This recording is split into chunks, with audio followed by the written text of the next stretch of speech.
perkembangan penyidikan perkara dugaan tindak pidana korupsi tata kelola minyak mentah dan produk kilang pada PT Pertamina Persero Holding dan kontraktor kontrak kerjasama.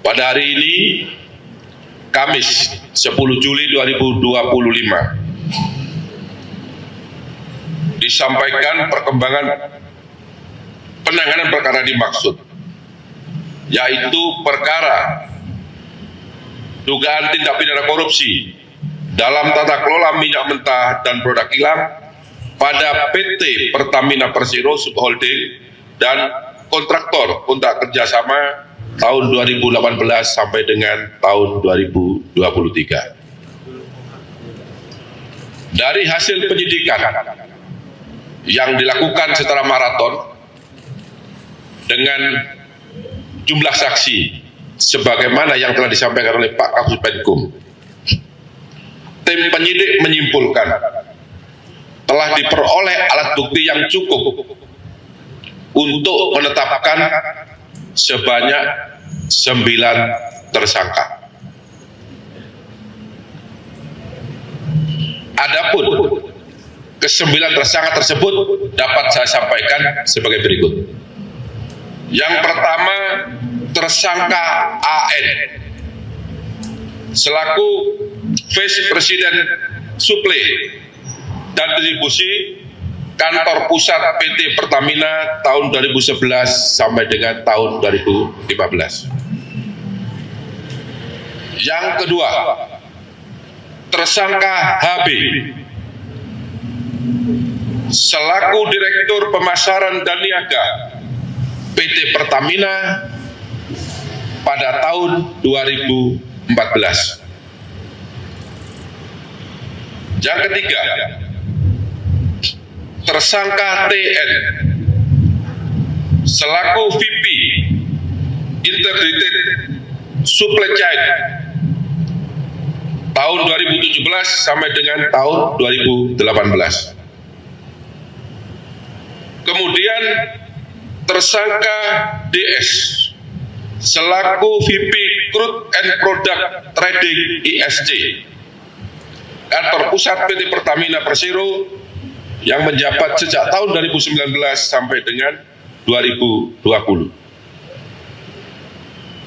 Yang kelima, tersangka AS selaku Direktur Gas Petrochemical and New Business PT Pertamina International Shipping.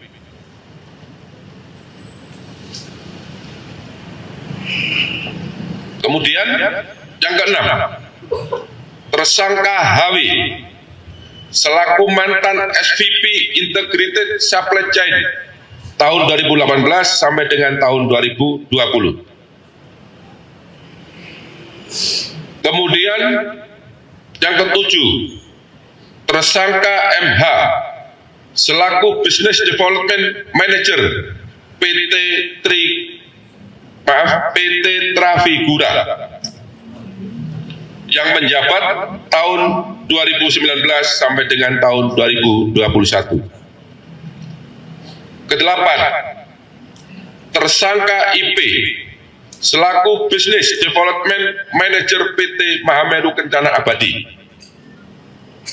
Kesembilan, tersangka MRC selaku Beneficial Owner PT Tangki Merak dan PT Orbit Terminal Merak.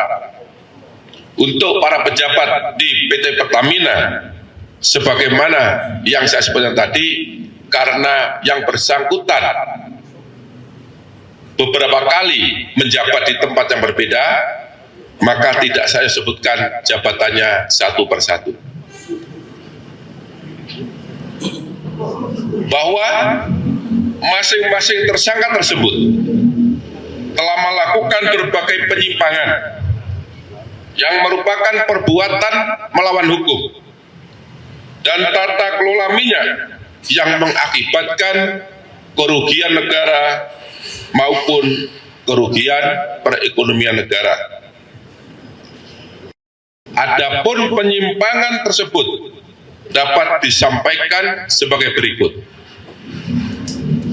Yang pertama, penyimpangan dalam perencanaan dan pengadaan ekspor minyak mentah. 2. Penyimpangan dalam perencanaan dan pengadaan impor minyak mentah. 3. Penyimpangan dalam perencanaan dan pengadaan impor BBM. 4. Penyimpangan dalam pengadaan sewa kapal. 5. Penyimpangan dalam pengadaan sewa terminal BBM PT OTM. 6. Penyimpangan dalam proses pemberian kompensasi produk pertalit. Ketujuh, penyimpangan dalam penjualan solar non-subsidi kepada pihak swasta dan pihak BUMN yang dijual dengan harga di bawah harga dasar. Adapun peran masing-masing tersangka dalam melakukan perbuatan melawan hukum yang mengakibatkan kerugian keuangan negara dan kerugian perekonomian negara dapat disampaikan sebagai berikut.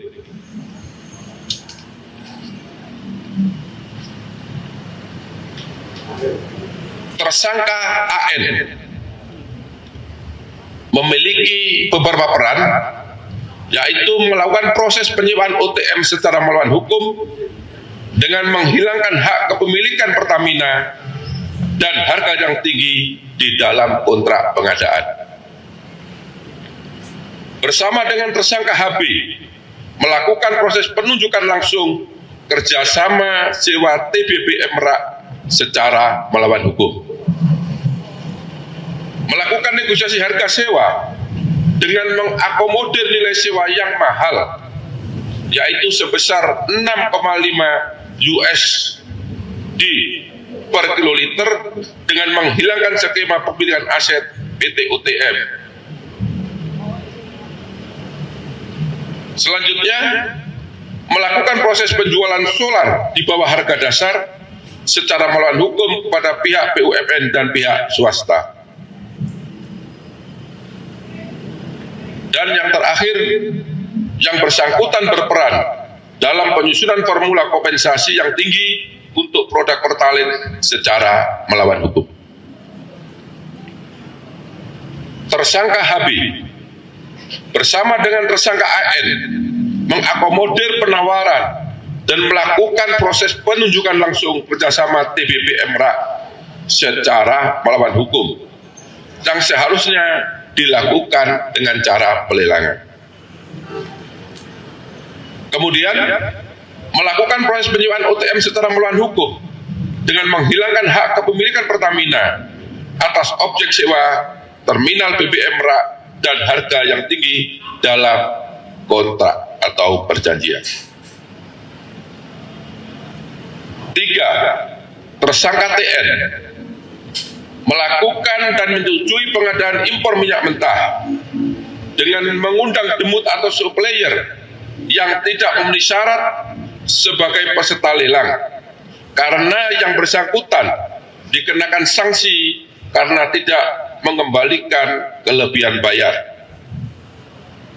Kemudian menyetujui demut atau supplier tersebut sebagai pemenang lelang meskipun praktek pelaksanaan pengadaan tidak sesuai dengan prinsip dan etika pengadaan, yaitu volume basit yang dicantumkan dalam lelang impor minyak mentah dan perlakuan istimewa kepada supplier tersebut.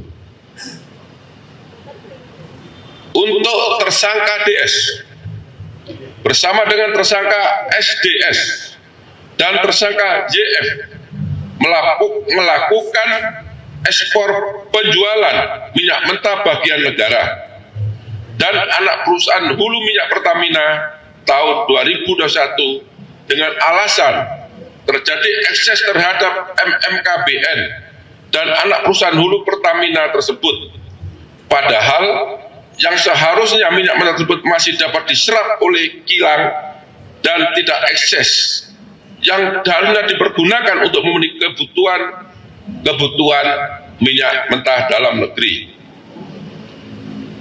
Kemudian di waktu yang sama, DS bersama dengan tersangka SDS dan tersangka YF melakukan impor minyak mentah dengan jenis yang sama dari luar negeri dengan harga yang lebih mahal.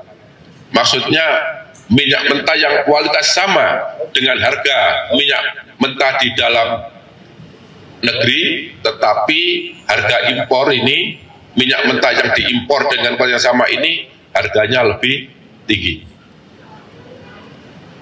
Untuk tersangka AS bersama-sama dengan tersangka SDS dan tersangka DW bersepakat menambah dan menaikkan nilai sewa kapal sebesar 13% dari nilai sewa kapal Olimpik Luna dari Afrika ke Indonesia dengan maksud agar harga pengadaan sewa kapal bisa di-markup menjadi 5 juta US dollar Amerika yang seharusnya berdasarkan harga publikasi atau harga HPS hanya sebesar 3.765.712 US dollar Amerika.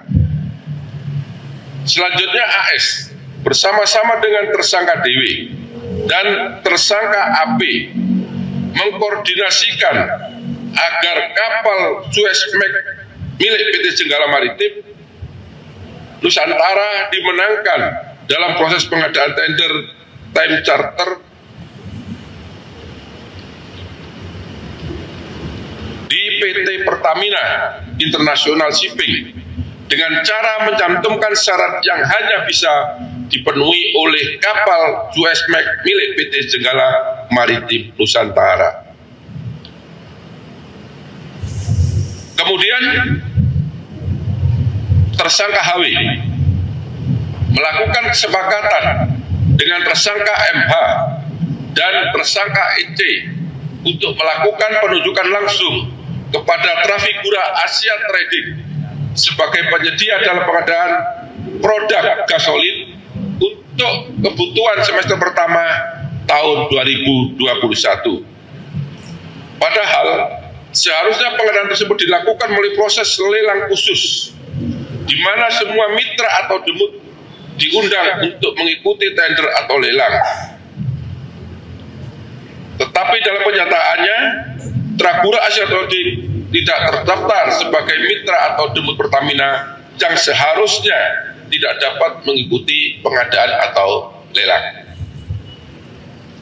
Kemudian HW menyetujui dan menandatangani kontrak penjualan solar kepada pihak swasta yang diketahui bahwa harga dalam kontrak tersebut di bawah harga dasar. Yang ketujuh, tersangka MH bersama-sama dengan tersangka HW dan EC bersepakat memenangkan kepada Trafigura Asia Trading dengan penunjukan langsung secara melawan hukum dalam pengadaan produk gasolin untuk semester pertama tahun 2021 yang mana diketahui bahwa Trafigura Asia Trading tidak terdaftar sebagai mitra atau demut di PT Pertamina Patraniaga yang seharusnya tidak dapat mengikuti atau tidak dapat diikutsertakan sebagai peserta lelang atau pengadaan. Kedelapan, tersangka IP bersama-sama dengan tersangka AP dengan sepengetahuan tersangka AS melakukan pengangkutan minyak mentah S-Krafos secara koloding menggunakan kapal Olimpik Luna dari Afrika ke Indonesia sehingga pengadaan bisa dilakukan secara penunjukan langsung dan juga mengondisikan harga penawaran agar sesuai dengan markup harga yang sudah disepakati bersama antara tersangka AS, tersangka SDS, dan tersangka DW.